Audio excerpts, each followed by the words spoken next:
கர்த்தருடைய பரிசுத்தமான நாமம் மகிமைப்படுவதாக. 120 நாட்களில் வேத வாசிப்பு திட்டத்தின் 4வது நாள். ஆதியாகமம் 16 அதனுடைய சுருக்கம். சாராள் தனக்கு பிள்ளை இல்லாததை கண்டு ஆபிரகாமுக்கு ஆகாரை மனைவியாய் கொடுத்ததும், ஆகார் கர்ப்பவதியான பொழுது சாராளை அற்பமாய் எண்ணுகிறதும், அது நிமித்தம் ஆகார் சாராளாலே துரத்தப்படுவதும், வனாந்திரத்திலே ஆகாரை கண்ட தேவன் அவரை திரும்பவும் போய் சாராளின் கீழ் அடங்கியிருக்கிற சொல்லுகிறதையும் இஸ்மவேலின் பிறப்பையும் பார்க்க முடிகிறது. 17ஆம் அதிகாரத்தில் ஆண்டவராகிய தேவன் ஆபிராம் என்கிற பெயருக்கு ஆபிரகாம் என்கிற பெயரை சூட்டி, சாராள் என்ற பெயருக்கு சாராள் என்ற பெயரையும் மாற்றி அவர்களை ஆசீர்வதித்து ஈசாக்கு பிறப்பதை குறித்த தீர்க்க தரிசனத்தை கர்த்தர் சொல்லி, அவர்களோடு கூட நுனித்தோலின் மாம்சம் விருத்த சேதனம் பண்ணப்பட வேண்டும் என்கிற பிரமாணத்தையும் கர்த்தர் கொடுக்கிறார். 18வது அதிகாரத்தில் ஆபிரகாமின் கூடார வாசலில் உட்கார்ந்திருக்கும் பொழுது அவனுடைய வழியாய் வந்த தேவனையும் தேவ தூதர்களையும் தன் வீட்டில் வரவழைத்து உபசரித்து அவர்களை உபசரிக்கிற காரியத்தையும், அப்பொழுது தேவன் அவனுக்கு கொடுத்த வாக்குத்தத்தம், உனக்கு ஒரு குமாரன் பிறப்பான் என்கிறதை உறுதி செய்வதையும் வாசிக்கலாம். தொடர்ந்து தேவன் செய்யப்போகிறதை ஆபிரகாமோடு கூட சொல்லுகிறார். சோதோம் குமாராவை அழிக்கிற திட்டத்தை சொல்லுவதையும், ஆபிரகாம் சோதோம் குமாராவுக்காக அல்லது தன்னுடைய சகோதரனுடைய குடும்பத்திற்காக பரிந்து பேசுகிறதை வாசிக்க முடியும். 19ஆம் அதிகாரத்தில் தேவ தூதர்கள் சோதோம் குமாரா பட்டணத்துக்கு போய் லோத்துவை காப்பாற்றும்படி முயற்சியில் இறங்கினதையும், லோத்துவும் அவன் குடும்பமும் காப்பாற்றப்படுவதற்கு அவளுக்கு கொடுத்த வார்த்தைகளையும், லோத்துவும் அவன் குடும்பமும் வெளியே சென்று லோத்துவின் மனைவி பின்னிட்டு பார்த்து உப்புத்துண்ணானதையும், லோத்து தன்னுடைய பிள்ளைகளாலே தவறான வழிகளில் பிள்ளைகள் பெற்றுக்கொண்டதையும் இந்த அதிகாரம் வாசிக்கிறது. 20ஆம் அதிகாரத்தில் கர்த்தருடைய மகனாயிருந்த ஆபிரகாம் மனைவியை அபிமெலேக் என்கிற ராஜா எடுத்துக்கொள்கிறான். கர்த்தர் அவனை எச்சரிக்கிறார்.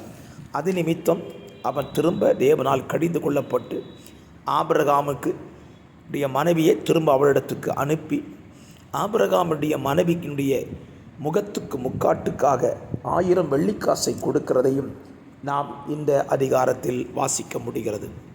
மத்தேயு சுவிசேஷம் 16ஆம் அதிகாரத்தில் ஆண்டவராகிய இயேசு கிறிஸ்துவினுடைய ஊழியத்தினுடைய தொடர்ச்சியை இங்கே நாம் பார்க்க முடிகிறது.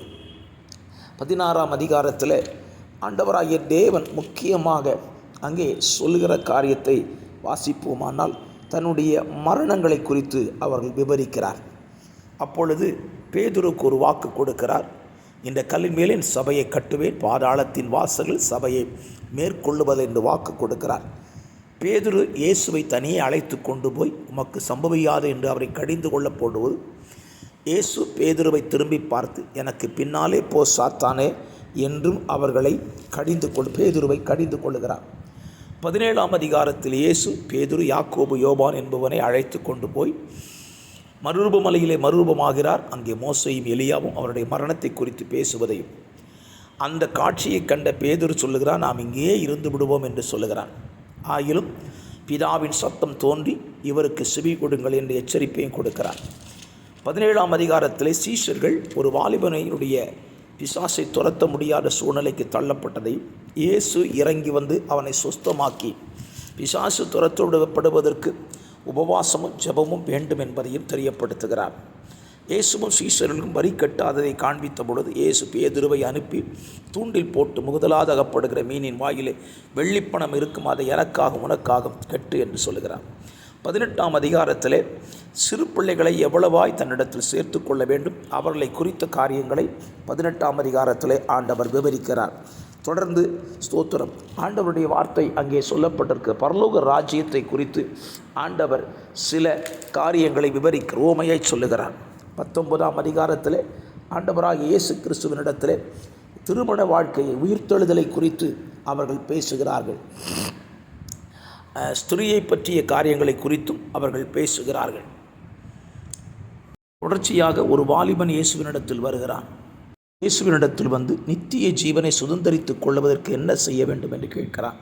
இயேசுவும் அவனுக்கு கற்பனைகளை கைக்கொள் என்று சொல்லுகிறார். அவன் சிறுவயது முதல் கை கொண்டதாக சொல்லுகிறான். ஆகிலும் என்னிடத்தில் ஏதாவது குறை உண்டு என்று கேட்ட பொழுது, உனக்குள்ளதை விற்று தரித்திற்கு கொடுத்து விட்டு என்னை பின்பற்றி வா என்று சொன்ன பொழுது அவன் ஐஸ்வர்யவானாய் இருந்தபடினால் மிகுந்த மனஸ்தாபத்தோடு திரும்பி போகிறான். சீஷர்கள் கேட்கிறார், ஐஸ்வர்யவான் ஒட்ட தேவராஜ்யத்தில் பிரவேசிக்க முடியாதா என்று கேட்கிறார்கள். ஆண்டவர் சொன்னார், இல்லை, பிரவேசிக்க முடியும், தேவனால் கூடும் என்று சொல்கிறார். பேதுரு கேட்கிறான், ஆண்டவர் எல்லாவற்றையும் விட்டு விட்டு நம்மை பின்பற்றி வந்தோமே, எங்களுக்கு என்ன தருவீர்?